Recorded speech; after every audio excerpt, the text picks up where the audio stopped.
Top news. TDP అధినేత చంద్రబాబు ప్రకాశం జిల్లా కేంద్రం ఒంగోలులో భారీ రోడ్ షో ప్రజాగలం సభలో పాల్గొన్నారు. ఈ సందర్భంగా ఆయన ప్రసంగిస్తూ రేపే ఎన్నికల ప్రచారానికి చివరి రోజు, అందుకు ఒక రోజు ముందరగా ఒంగోలు వచ్చాను, ఆశీర్వదించమని అడగడానికి వచ్చానన్నారు. మీ ఉత్సాహం చూస్తుంటే గెలిపిస్తామని గట్టిగా చెప్పే పరిస్థితికి వచ్చారని వ్యాఖ్యానించారు. ప్రజాగలం పరంపరలో ఇది 87వ సభ. రాష్ట్రమంతా తిరిగారు, ఎక్కడ చూసినా ఇదే స్పందన. మరో 2 రోజులు పోతే పోలింగ్ డే. ప్రజల్లో చైతన్యం రావాలి. గడిచిన 5 ఏళ్లలో మీ జీవితాల్లో ఏమైనా మార్పు వచ్చిందా? మీ ఆదాయాలు ఏమైనా పెరిగాయా? మీ ఖర్చులు తగ్గాయా? జీవన ప్రమాణాలు పెరిగాయా? ఈ దుర్మార్గుడు ఎన్నికల ముందు మీ దగ్గరికి వచ్చాడు, ముద్దులు పెట్టాడు. గెలిచిన తర్వాత బాదుడే బాదుడు, గుద్దుడే గుద్దుడు. అతడి దారి నుంచి ఎవరైనా తప్పించుకోగలిగారా అని ప్రశ్నించారు. రాష్ట్రమంతా తిరిగారు, ఎక్కడ చూసినా ఇదే స్పందన. ఇంకా 3వ రోజే, రేపు ఎల్లుండు చివరి రోజున పోలింగ్ డే. ఏం తమ్ముళ్ళు, 13కి సిద్ధమా మీరందరూ? అందుకే నేను ఒకటే అడుగుతున్నా, ఓటు పోయే మునుపు ఒక్కసారి మీలో ఒక చైతన్యం రావాలి.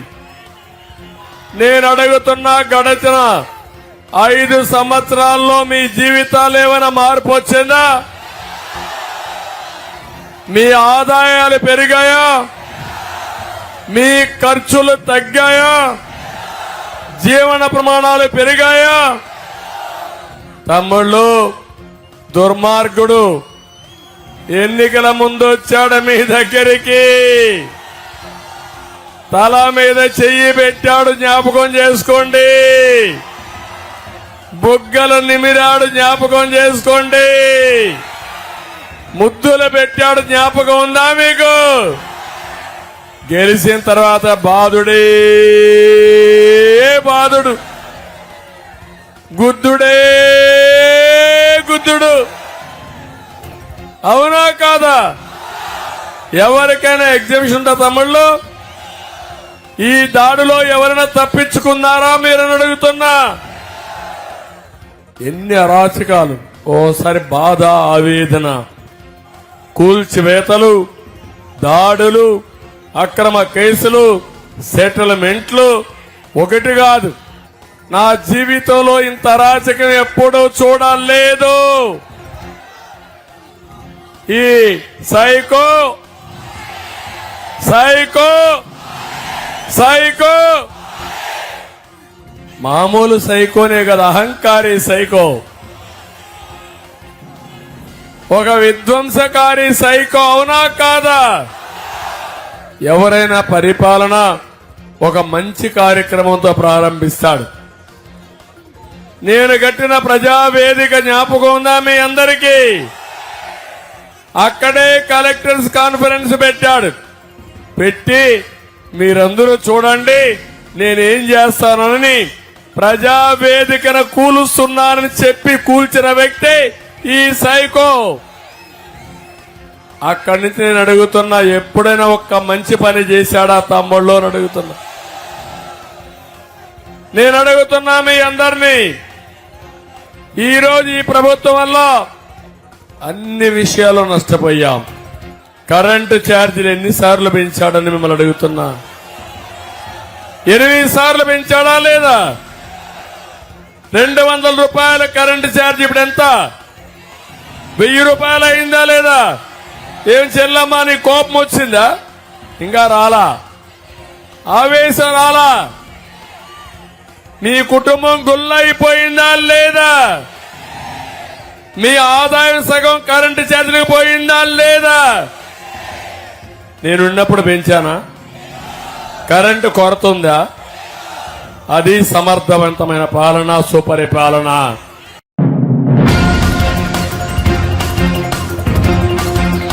జనసేన పార్టీ అధ్యక్షుడు పవన్ కళ్యాణ్ తాను పోటీ చేస్తున్న పిఠాపురంలో భారీ బహిరంగ సభ నిర్వహించారు. ఈ వారాహి విజయబేరి సభలో ఆయన ప్రసంగిస్తూ తాను గత 10 ఏళ్ల నుంచి ధర్మం కోసం పోరాడుతున్నానని వెల్లడించారు. ధర్మో రక్షితి రక్షితః అని వ్యాఖ్యానించారు. తనను తిట్టారని, తన భార్య బిడ్డలను కూడా తిట్టారని, అవమానించారని, కానీ ప్రజల కోసం అన్నింటినీ భరించారని పవన్ కళ్యాణ్ స్పష్టం చేశారు. నువ్వెంత చదువుకుంటావో నాకు తెలియదురా, కానీ కష్టం చేయకపోతే మటుకు బాధేస్తానని భయపెట్టేవాడు. ధర్మం వైపు నిలబడాలనుకునేవాడిని. ధర్మో రక్షితి రక్షిత. నువ్వు ధర్మం కోసం నిలబడితే ధర్మం నిన్ను కాపాడుతుంది. అలాంటి ధర్మం కోసం నిలబడున్నా దశాబ్దాలుగా ధర్మం కోసమే చచ్చిపోయాను. దెబ్బలు తిన్నా, బూతులు తిన్నా, చివరికి నా భార్యను కూడా తిట్టారు. నా భార్య విదేశీయురాలు, ఈ దేశంది కాదు. తనను కూడా తిట్టారు. పాపం తనకు తెలియదు, ఈ రాజకీయాలు తెలియదు. నేను ఒకటే అడిగా, ఒక్కసారి భారతదేశపు రాజకీయం అర్థం కాదు, ఎందుకు ఇలా ఇంట్లో ఉండే వాళ్ళు తిడతారని అడిగింది. భయపడింది, ఇబ్బంది పడింది. నేను చెప్పాను, క్షమించమని అడిగాను. నా భార్య వీళ్ళందరూ తిట్టిన తిట్లకి ఏం చేయగలను, నీకు ఎందుకు ఇంత పిచ్చి అని అడిగింది. నేను అడిగాను, ప్రతి ఒక్కరు నా భార్యకి ఒకటే చెప్పాను, ఓకే నీ భర్త డబ్బులు సంపాదిస్తాడు, నా బిడ్డకి నేను ఇచ్చుకోగలను. కానీ చాలామంది బిడ్డలు ఏం కావాలో తెలియదు. చాలామంది బిడ్డలకి ధైర్యం కోల్పోయిన బిడ్డలు. అలాంటి తరానికి నేను నిలబడటానికి ఇది నా బలహీనతో తెలియదు, నా నుదిటి రాతో తెలియదు. భగవంతుడు నాకు ఇది ఇచ్చాడు. నన్ను నా భార్యని క్షమించమని అడిగాను. సో నా భార్యని ఒకటే అడిగాను, ఎలక్షన్ రోజున పిఠాపురం మే 13 నువ్వు రా, నీకు అర్థమవుతుంది నేను ఎందుకు నిలబడ్డా. నా భార్యకి తెలియదు పాపం, భారతదేశం వస్తే ఇంత ఇబ్బంది పెడతారు, ఇంత బాధిస్తారని. నేను చెప్పాను, విదురు నీతి ఉంటుంది. ఒక గ్రామం కోసం, ఒక కుటుంబం కోసం ఒక వ్యక్తిని, ఒక గ్రామం కోసం ఒక కుటుంబాన్ని, ఒక రాజ్యం కోసం ఒక గ్రామాన్ని బలి చేయక తప్పదని. నేను ఒకటే చెప్పాను నా భార్యకి, 5 కోట్ల మంది ప్రజలకి మన కుటుంబం బలైతే పర్వాలేదు, దాన్ని ఒప్పుకుందాం. నా భార్యకి ఒకటే చెప్పాను, నేను చాలామంది గుండాలతో గొడవ పెట్టుకున్నాను. మీకు తెలుసు, మన సాయిధరం తేజ్ వస్తే కూడా సభలో ఇలా రోడ్డు మీద వెళ్తుంటే రాళ్ళు ఇసిరేశారు. మన గాజు గ్లాస్ ఇసిరేశారు. గాజు గ్లాస్ కాదు, ఒక బాటిల్ ఇసిరేశారు. ఆల్రెడీ దెబ్బతిన్నాడు పాపం, నా కోసం వచ్చాడు. తలకి తగిలి ఉంటే ఇంకొకసారి ఏమైందో తెలీదు. కానీ దురదృష్టవశాత్తు పాపం తెలుగుదేశం బిడ్డకి తగిలింది. మనస్ఫూర్తిగా బిడ్డకి నువ్వు త్వరగా కోలుకోవాలి. నల్లల శ్రీధర్కి దెబ్బ తగిలింది. నల్లల శ్రీధర్ తొందరగా కోలుకోవాలని ఆశిస్తూ నీకు ఆ భగవంతుని నేను ఎప్పుడు రక్షించాలని కోరుకున్నాను. అంటే ఊహించుకోండి, ఇలా రోడ్ల మీదకి వస్తే భయపెడుతున్నారు. మీరు మనం చూశారు, ఎక్కడికి వెళ్ళినా ఆవేదన ఉంది. ఈరోజు నేను మీకు మాటలు చెప్పట్లా. పిఠాపురం అన్నదమ్ములకి, ఆడపడుచులకి, పెద్దలకి, కులాలకి, మతాలకి అతీతంగా మీరు ముస్లిం అవ్వండి, హిందూ అవ్వండి, క్రిస్టియన్ అవ్వండి, లేదంటే మీరు కాప్ అవ్వండి, ఎస్సీ సామాజిక వర్గం, బీసీ, సెట్టిపల్లిజం, మీరు ఏ కులస్తులైనా, చేనేత వర్గాలు కావచ్చు, పద్మశాలి కావచ్చు, రెడ్డి సామాజిక వర్గం కావచ్చు, మీరు ఎవరైనా కావచ్చు, జనసేన పవన్ కళ్యాణ్ అందరినీ గుండెల్లో పెట్టుకుంటాడు. మీరు చూసారా ఇక్కడ నేను కుల రాజకీయం చేయటం, ఎంత మర్యాదగా మాట్లాడాను. నన్ను తిడతారు, తిడితే భరిస్తా. దేనికి? ఎవరిని అవమానం చేయాలి నాకు ఉండదు. ఈరోజు నేను మీకు మాటిస్తున్నా, ఇంతమంది మాట్లాడారు, ఇంతమంది రాజకీయ నాయకులు వచ్చారు. నేను మీకు మాటిస్తున్నా, నా ప్రాణాలని బలిదానంగా పెట్టేస్తాను ఈ రాష్ట్ర అభివృద్ధికి, ఈ దేశ సమగ్రతకి. నేను కోరుకునేదల్లా ఒకటే, నేను తక్కువ తీసుకొని 5 కోట్ల మంది ప్రజలకు ఉపయోగపడాలని నన్ను నేను తగ్గించుకున్నాను. అందరూ అడుగుతారు దేనికి తగ్గించుకున్నామని. చిన్నప్పుడు నాకు స్కూల్లో నా టీచర్ చెప్పింది, సౌరమ్మ నా టీచర్, ఇమాన్యుయల్ టీచర్. ఆవిడ ఒకటే మాట చెప్పింది, బైబుల్ సూక్తి ఒకటి చెప్పింది. చాలా 4వ తరగతిలో 5వ తరగతిలో తనని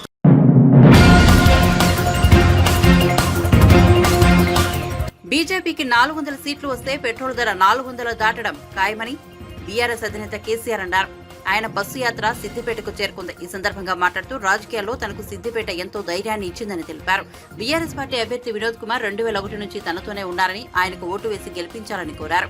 బీజేపీ పెట్టుబడిదారుల పార్టీ, ధనికుల పార్టీ అని విమర్శించారు. బీజేపీ ఎజెండాలో పేదల సంక్షేమం ఎప్పుడూ లేదన్నారు. రైతులు, చేనేత కార్మికుల గురించి ఆ పార్టీ పట్టించుకోలేదని ఆరోపించారు. నినాదాల తర్వాత చెప్తున్నాం, ఒక 10 నిమిషాలు మీరు నిశ్శబ్దంగా ఉండాలి. ఈ ఎన్నికల్లో 3 పార్టీలు మీ ముందర ఉన్నాయి. ఒకటి బీజేపీ, కాంగ్రెస్, బీఆర్ఎస్ పార్టీలు ఉన్నాయి. మీ అందరినీ కూడా నేను కోరేది ఒకటే, బీజేపీ ఎజెండాలో ఏనాడు కూడా పేదల అవస్థలు ఉండవు, పేదల మాట ఉండదు, రైతులు ఉండరు, చేనేత కార్మికులు ఉండరు, సామాన్య బడుగు బలహీన వర్గాల బాధలు కానీ ఉండవు. అది ఎంతసేపు పెట్టుబడిదారుల పార్టీ, కార్పొరేట్ల పార్టీ తప్ప సామాన్య జనుల పార్టీ బీజేపీ కానే కాదు అని చెప్పి నేను మనవి చేస్తా ఉన్నా.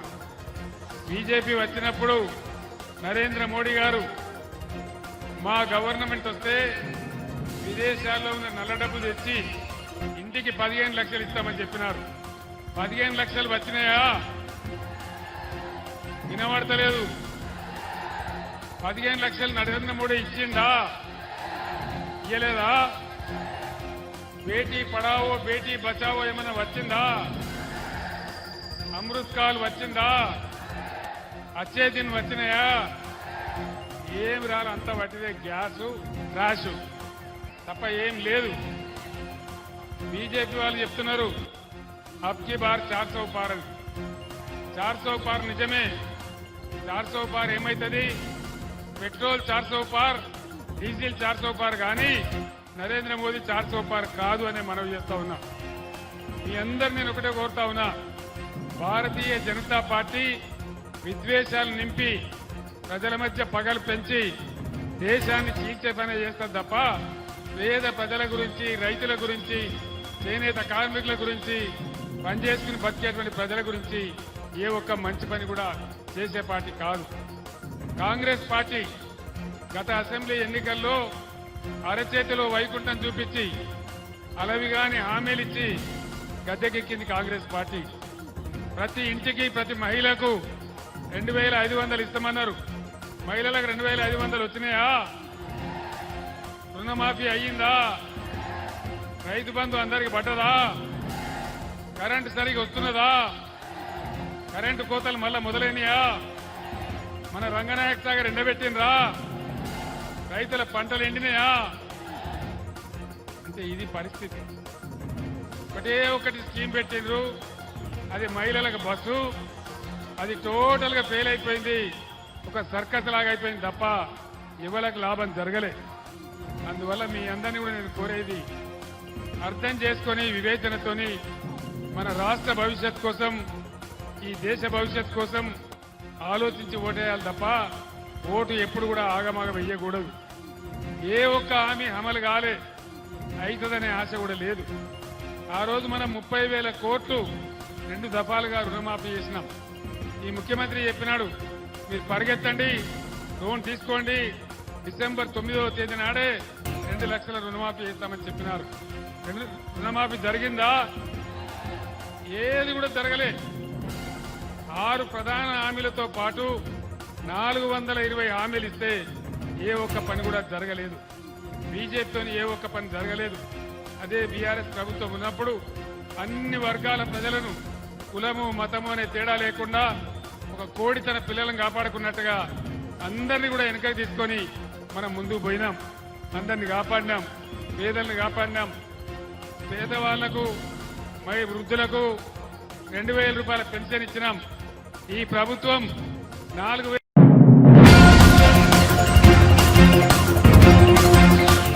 మాజీ మంత్రి వివేక కుమార్తె సునీతారెడ్డి కీలక వ్యాఖ్యలు చేశారు. వైఎస్ఆర్ జిల్లా ప్రొద్దుటూరులో ఆమె మీడియా సమావేశంలో పాల్గొన్నారు. పులివెందులలో సింగిల్ ప్లేయర్ గా ఉండేందుకు వివేకానందరెడ్డిని హత్య చేశారని మాట్లాడారు. ఇంకా ఎవరైనా హత్య చేయాలని అనుకుంటున్నారా అని ప్రశ్నించారు. తనను నరికేస్తారా లేక షర్మిలను నరికేస్తారా అని అడిగారు. తనకు ఎప్పుడైనా ఏమైనా జరగొచ్చని, అన్నిటికీ తెగించే పోరాడుతున్నామని సునీత స్పష్టం చేశారు. గెలిపించాల్సిన బాధ్యత ఎవరిది? గెలిపించాల్సిన బాధ్యత మన వాళ్ళది. అంటే జగన్మోహన్ రెడ్డిది, అవినాష్ రెడ్డిది, భాస్కర్ రెడ్డికి గెలిపించాల్సిన బాధ్యత. మీ వాళ్ళు వెన్నుపోటు పొడిచి, మీ వాళ్ళు అవినాష్ రెడ్డి, భాస్కర్ రెడ్డి, శంకర్ రెడ్డి వీళ్ళు వెన్నుపోటు పొడిచి వివేకానంద రెడ్డి గారిని ఓడించి మళ్ళీ ఆ బ్లేమ్ అపోజిషన్ పార్టీ మీద. అపోజిషన్ పార్టీ క్యాండిడేట్ని పెట్టిందే గెలవడానికి. వాళ్ళ గోల్ వచ్చేసి గెలవడమే కదా. ఓడించిండేది అక్కడ మీ వాళ్ళు. పులివెందుల ఓట్లే మనకి వివేకానంద రెడ్డి గారికి పడలేదు. ఎందుకంటే మీరు మీ వాళ్ళ చేత వెన్నుపోటు పొడిచారు. సో మళ్ళీ దాన్ని తిప్పి మారేడు పూసి కష్టపడిస్తున్నారు. జగన్మోహన్ రెడ్డి గారు సంజాషి చెప్పాలి, ఆయన ఎందుకు నిందితులను ప్రొటెక్ట్ చేస్తున్నాడు, ఈ రోజు కూడా ఎందుకు నిందితులను ప్రొటెక్ట్ చేస్తున్నాడు, నిందితులు ఎందుకు ప్రశ్న చేయడం లేదు. ఎంతసేపు వివేకానంద రెడ్డి చనిపోయాడు, ఆయన మీద బ్రతుకుగా పట్టించే మాటలు మాట్లాడుతున్నాడు, కానీ ఆయన గురించి ఒక్క మాట కూడా మంచి మాట ఎందుకు మాట్లాడట్లేదు. ఈ వివేకానంద రెడ్డి కదా ఆయన కోసం ఆయన పదవి త్యాగం చేసింది, ఈ వివేకానంద రెడ్డి కదా ఆయనను ఓడించినా కానీ, మీ వాళ్ళు ఓడించినా కానీ మీ గెలుపు కోసం కష్టపడి పనిచేస్తుంది. మరి అంతటి మనిషిని ఒక మనిషిలాగా గుర్తించగలండి రెడ్డి, ఈ చిన్నాన్న కనీసం ఆయన ఒక మనిషిలాగా గుర్తించవయ్యా.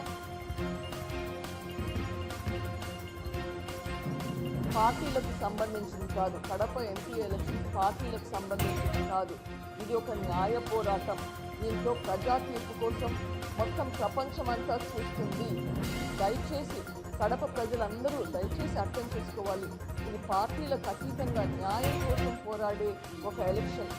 ఒక పక్కన నిందితుడు ఉన్నాడు, ఒక వైఎస్ రాజశేఖర రెడ్డి గారి తమ్ముడు వివేకానంద రెడ్డి గారిని హత్య చేయించిన కేసులో నిందితుడు ఒక పక్కన ఉన్నాడు, ఒక పక్కన వైఎస్ రాజశేఖర రెడ్డి గారి కూతురు షర్మిలమ్మ, న్యాయం కోసం పోరాడే షర్మిలమ్మ ఒక పక్కన ఉంది. 5 సంవత్సరాలుగా షర్మిలమ్మ ఈ కేసు పరంగా నాకు సపోర్ట్ చేస్తున్నారు, మొదటి నుంచి నాకు ధైర్యం ఇచ్చి ముందుకు వెళ్ళడానికి సపోర్ట్ చేస్తున్నారు. అందుకే నేను షర్మిలమ్మకి ఈరోజు సపోర్ట్ చేస్తున్నాను. ఎందుకంటే ఒకటి, తను వివేకానంద రెడ్డి మర్డర్ కేసులో నిందితులు బయటకు రావాలా అని నమ్మింది. 2, వివేకానంద రెడ్డి గారు షర్మిలమ్మకి ఎంపీ చేయాలనుకున్నాడు. పోయిన ఎలక్షన్లో చాలా ప్రయత్నించాడు, అది కుదరలేదు. కనీసం ఆయన చనిపోయినాక అయినా అది నెరవేరుతుంది అన్న ఆశతోటి ఈ ముందుకు వెళ్తున్నాము. సో ఈ ఎలక్షన్ పార్టీలకు అతీతంగా అందరూ ప్రజలు ఏ పార్టీ అయినా పార్టీ సంగతి పక్కన పెట్టేసి న్యాయం వైపు ఓటు వేయమని అందరినీ మళ్ళీ మరొకసారి ప్రాధేయపడుతున్నాము. ఇది వైఎస్ఆర్సీపీ వాళ్ళైనా సరే, టీడీపీ వాళ్ళైనా సరే, న్యాయం వైపు షర్మిలమ్మకు హస్తం గుర్తుకు ఓటేసి గెలిపించండి. పులివెందుల్లో సింగిల్ ప్లేయర్ ఉండాలనే వివేకానంద రెడ్డిని హత్య చేశారు. పులివెందుల్లో సింగిల్ ప్లేయర్గా ఉండాలనే వివేకానంద రెడ్డిని హత్య చేశారు. మళ్ళీ అదేమంటున్నారు అంటే ఇంకా ఏమైనా హత్యలు చేయాలని ప్లాన్ ఉందా మనకి? నేనైతే నా వీలునామా రాసిస్తున్నాను నా పిల్లలకి, తెగించుకొనే వచ్చాను, అన్నీ తెగించి వచ్చాను ముందరికి. పార్టీ గారు నన్ను నరికేస్తారా, షర్మిలమ్మని నరికేస్తారా నాకు తెలియదు. సింగిల్ ప్లేయర్గా ఉండాలంటే అదొకటే పాసిబిలిటీ. అదే ఈ హత్య జరిగింది ఆ ఒక్క కారణం గురించి, సింగిల్ ప్లేయర్ ఉండాలా అవినాష్ అని చెప్పి. వివేకానంద రెడ్డి అవినాష్కి ఎప్పుడైనా ప్రాబ్లం క్రియేట్ చేస్తాడు, వివేకానంద రెడ్డి జగన్మోహన్ రెడ్డిని ఎదిరించి మాట్లాడగలిగే సత్తా ఉంది అన్న భయంతో ఈ హత్య జరిగింది. మళ్ళీ అదే మాట అంటున్నారు.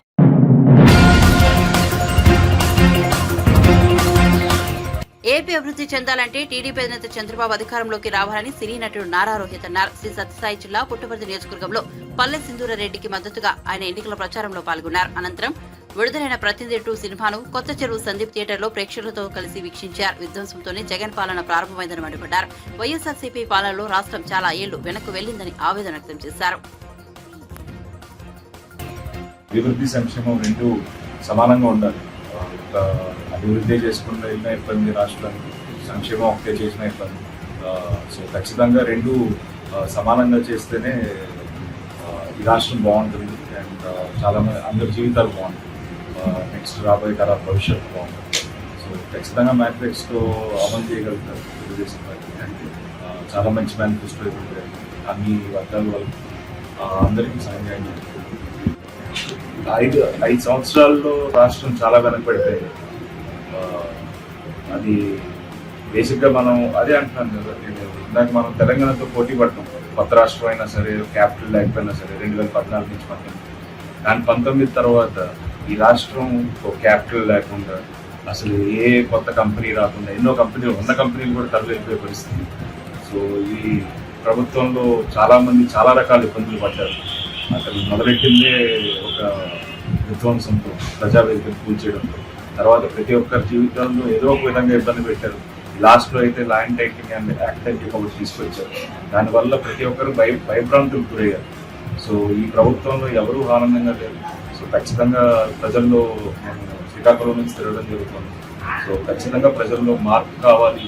చంద్రబాబు గారు అయితేనే న్యాయం చేయగలుగుతారు, ఈ రాష్ట్రాన్ని అభివృద్ధి పదంలో తీసుకెళ్తారు అని నమ్ముతారు. సో ఖచ్చితంగా చంద్రబాబు గారికి గెలిపిస్తారు. చాలా ఇంపార్టెంట్ ఈ సొసైటీ. ఎందుకంటే ఇప్పుడు ప్రభుత్వంలో ఏదైనా తప్పులు జరిగినా లేకపోతే ఏదైనా సరే ప్రశ్నించడానికి ఒక గొంతు ఉండాలి. సో ఖచ్చితంగా జర్నలిస్ట్ అనే అతని వల్ల సొసైటీ అనేది ఖచ్చితంగా ఒక సజావుగా సాగుతుంది. ఎందుకంటే ప్రశ్నించకపోతే ఎవరో ఇష్టరాజ్యం వాళ్ళది అయిపోతుంది. సో అండ్ ఈ పాత్ర పోషించడం చాలా ఆనందంగా ఉంది. ఒక మంచి మెసేజ్ కూడా ఉంటుంది. ఓట్ అనేది అంత ఇంపార్టెంట్. ఓట్ అనే దానివల్ల ఈ భవిష్యత్ ఎలా మారుతుంది అనేది ఈ సినిమాలో చెప్పడం.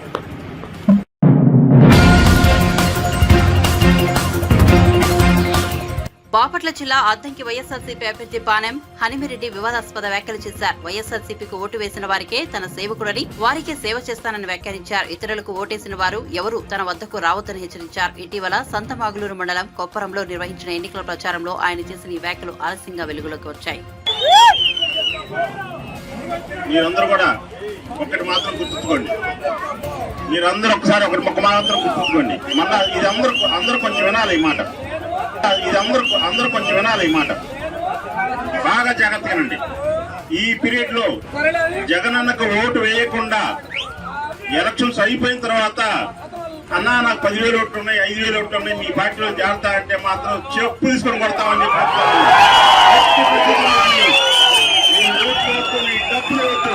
మాకు బాగా జాగ్రత్తగానండి. ఈ పీరియడ్ లో జగనన్నకు ఓటు వేయకుండా ఎలక్షన్స్ అయిపోయిన తర్వాత అన్నా నాకు 10,000 ఓట్లు ఉన్నాయి, 5,000 ఓట్లు ఉన్నాయి, మీ పార్టీలో జాగ్రత్త అంటే మాత్రం చెప్పు తీసుకొని కొడతామని చెప్పి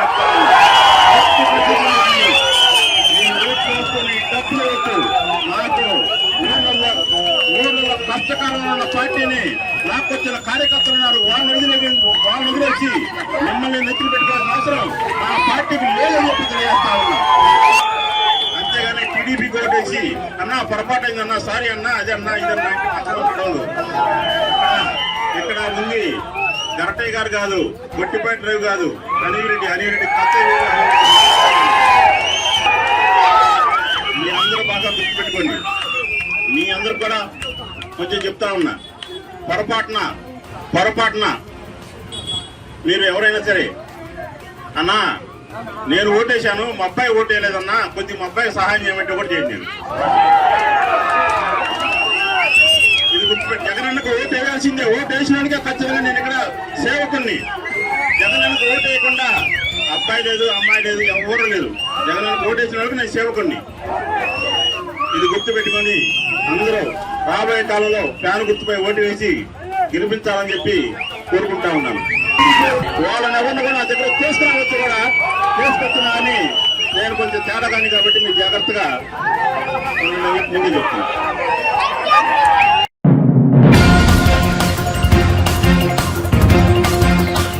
ఎమ్మెల్యే బాలకృష్ణ సతీమణి నందమూరి వసుంధర శుక్రవారం శ్రీ సత్యసాయి జిల్లా హిందూపురంలో వినూత్నంగా ఎన్నికల ప్రచారం నిర్వహించారు. ఆర్టీసీ బస్సులో ప్రయాణించి మహిళలతో మాట్లాడారు. టీడీపీ అధికారంలోకి రాగానే ఆర్టీసీ బస్సులో మహిళలందరికీ ఉచిత ప్రయాణం కల్పిస్తామని తెలిపారు. ఈ సందర్భంగా మీడియాతో మాట్లాడుతూ వైఎస్ఆర్సీపీ ప్రభుత్వం 5 ఏళ్లలో ఆర్టీసీ ఛార్జీలు పెంచి పేదలకు ఆర్టీసీ ప్రయాణాన్ని దూరం చేశారని విమర్శించారు.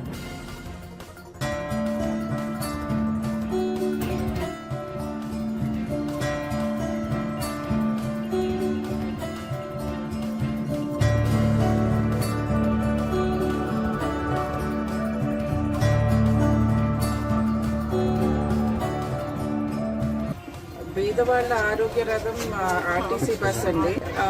మన ప్రభుత్వం వస్తే ఆర్టీసీ ట్రావెల్ ఫ్రీ చేస్తారండి. దానికోసం అవేర్నెస్ కోసం మేము ప్రయాణం చేస్తున్నాము. చాలా మంది విద్యార్థులు రోజు మార్నింగ్ ఈ బస్సులో వెళ్తారండి. వాళ్ళందరికీ సౌకర్యంగా ఫ్రీగా వాళ్ళ ఖర్చు లేకుండా పేదవాళ్ళ రథంగా చంద్రబాబు నాయుడు గారు వారికి ఫ్రీ బస్ ట్రావెల్ పెట్టారు. ఎస్పెషల్లీ మహిళలండి, మహిళలకు లేడీ అందరూ ఈ రథంలోనే ప్రయాణం చేస్తారు. వాళ్ళందరికీ సౌకర్యంగా ఉండాలని చంద్రబాబు నాయుడు గారు గ్రహించి ఫ్రీ బస్ ట్రావెల్ పెట్టారండి. ఈ గవర్నమెంట్లో లాస్ట్ 5 yearsలో 3 సార్లు ఆర్టీసీ బస్ ఛార్జెస్ పెరిగాయండి. ఇది చాలా కష్టంగా ఉంది బీద వాళ్ళకి. అందుకని ఫ్రీ బస్ ట్రావెల్ పెట్టారండి మహిళలకి. మా స్టూడెంట్స్ అందరూ చాలా ఇబ్బంది పడుతున్నారండి. వాళ్ళకి చాలా ఖర్చు అవుతుంది.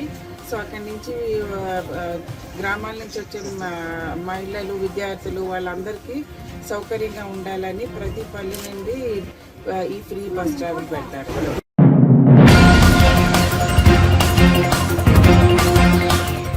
ఆంధ్రప్రదేశ్లో ఎన్డీఏ కూటమి విజయం సాధించాలని గుంటూరు జిల్లా రైతులు వినూత్నంగా శుభాకాంక్షలు తెలిపారు. కొల్లిపర మండలం అత్తోట గ్రామంలో కౌలు రైతులు టీడీపీ, జనసేన, బీజేపీ కూటమి గుర్తులను పంట పొలాల్లో చిత్రీకరించారు. గోంగూర నారుమడితో సైకిల్, గాజు గ్లాసు, కమలం గుర్తులను రూపొందించారు. ప్రతి చేతికి పని, ప్రతి చేనుకు నీరు అనే కూటమి నినాదాన్ని కూడా అందులో పొందుపరిచారు.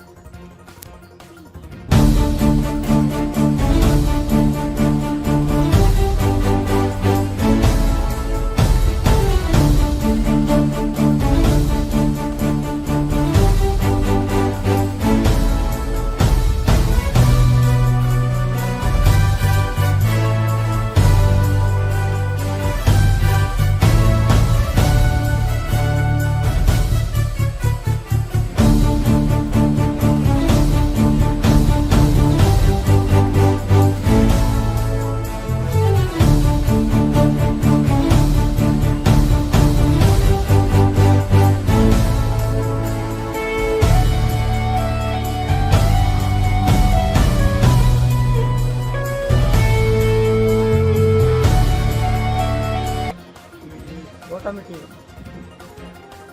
యోగా వేసి మద్దతు తెలుపుతున్నాం.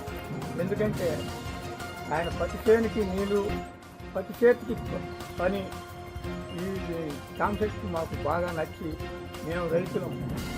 మా రైతుల ద్వారాగా మేము ఏ ఇవ్వాలో, ఎట్లా మద్దతు ఇవ్వాలో అనే ఆలోచనతో ఈ గుర్తులు వేసి కూటమికి మేము మద్దతు తెలుపుతున్నాం.